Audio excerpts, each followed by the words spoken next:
Wildfires have been dominating global news yet again. Catastrophe in California. A Los Angeles disaster movie roars to life. Oh! This was like an 80-mile-an-hour blowtorch. Where at least 10 people have been killed in the devastating wildfires in Los Angeles. In Southern California, firefighters are bracing for another tough day of weather conditions as they continue to battle deadly wildfires. The wildfires that are devastating Southern California have now burned for over a week. Officials are hammering home the message for everyone to stay alert because that danger is still very much present. California is ablaze. Australia is reeling from catastrophic losses year after year. And the Amazon continues to burn.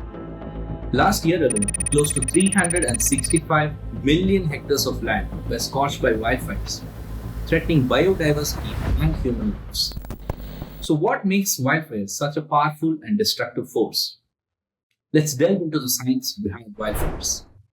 Welcome to Snap, where we break down science to its simplest blocks. So what is a wildfire? A wildfire is essentially an uncontrolled fire that spreads rapidly through vegetation. It's powered by what's commonly called the fire triangle: heat, fuel, and oxygen. Heat often acts as an ignition source in case of wildfires. It could be a bolt of lightning, an ember from a campfire, or the sun's relentless heat in itself in many cases. Secondly, fuel. All vegetation like grass, leaves, trees, and branches become fuel when they are dried out. And lastly, oxygen. You see, fire requires about 16% of oxygen, but our atmosphere is around 21% of oxygen. This kind of answers the question why wildfires can sometimes be uncontrollable. It's because all these three ingredients are available abundantly in nature. Also, strong winds like the Santa Ana winds in case of California wildfires enter the equation. The flames can spread at an alarming rate. Let's look at the chemistry behind wildfires. Wildfires are chemical reactions in action. When wood is heated to around 150 degrees Celsius, it breaks down and releases volatile gases, or what we know as smoke. These gases are rich in hydrocarbons, the same type of molecules present in known fuels like methane and gasoline. When these gases are heated enough, they react with the oxygen in the air, resulting in combustion. This is a self-sustaining chain reaction because it can continue as long as there's enough heat, fuel, and oxygen to keep it going. You see, combustion in itself releases energy in the form of heat. This heat preheats the vegetation surrounding the fire, thereby making it even more flammable. Moreover, species like pine and eucalyptus, which naturally have oil in them, burn faster and hotter, thereby accelerating the fire's spread. Alright, now let's look at why wildfires are increasing in intensity and frequency. To understand this, we have to get back to the fire triangle. Among the three, only oxygen has remained constant throughout the years. Climate change results in higher temperature, which dries out vegetation faster, creating abundant fuel. Extreme weather conditions increases lightning storms, providing more ignition points. Let's look at an interesting study made which gives us significant insight about human sparked fires. As we already saw, the ignition source in a wildfire can be natural or man-made. In 2022, a comprehensive analysis of high-resolution satellite data was made. The study considered 214 Californian wildfires between 2012 and 2018. So what did they conclude? The study revealed that while nature-induced sparks spread about 0.83 kilometers per day, human-induced spark spreads about 1.83 kilometers per day. That's more than twice. The study also revealed that human-caused fire results in double or triple the number of damage to the vegetation. Why is this? Chemically speaking, fire is a fire, but the environmental context is crucial.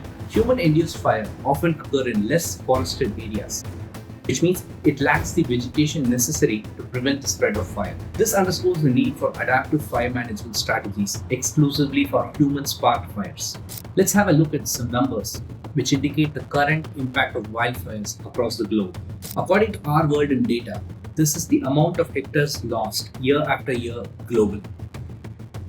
As we examine the cumulative area burned by wildfires across the globe, let's not underestimate the staggering impact of these disasters. The numbers tell a compelling story of destruction, with 2025 already tracking higher than the decadal average. damage. Each hectare lost not just represents land, but ecosystems, wildfires, and communities affected. Are wildfires always bad? It might come to you as a surprise, but wildfires are not always harmful. In fact, certain ecosystems have evolved to thrive with fire as an essential ingredient. For instance, jack pine trees. They require the intense heat of the fire to release seeds. Also, ash that's left behind a wildfire is rich in nutrients like calcium and magnesium, which promotes plant growth. Moreover, low-intensity surface fires can help leaf litter, thereby promoting new plant growth. Though wildfires are useful for certain ecosystems, they become a disaster when they get out of control.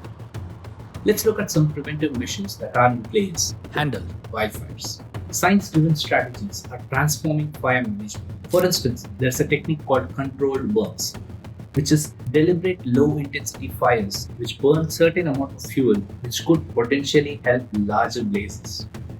Then there is a technique called fire rings, which is clearing strips of land to act as barrier for fire spread. But how do you know where to implement these strategies beforehand? That's where technology comes into picture.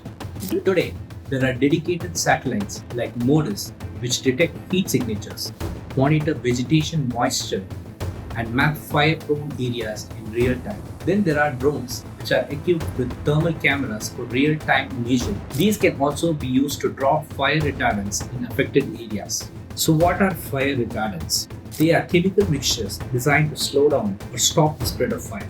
They work by coating vegetation with other combustible materials, cooling them down and blocking oxygen supply.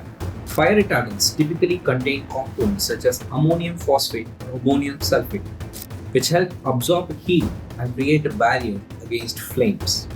When mixed with water, these retardants can be dropped from aircraft or sprayed from ground vehicles directly onto the fire or surrounding vegetation.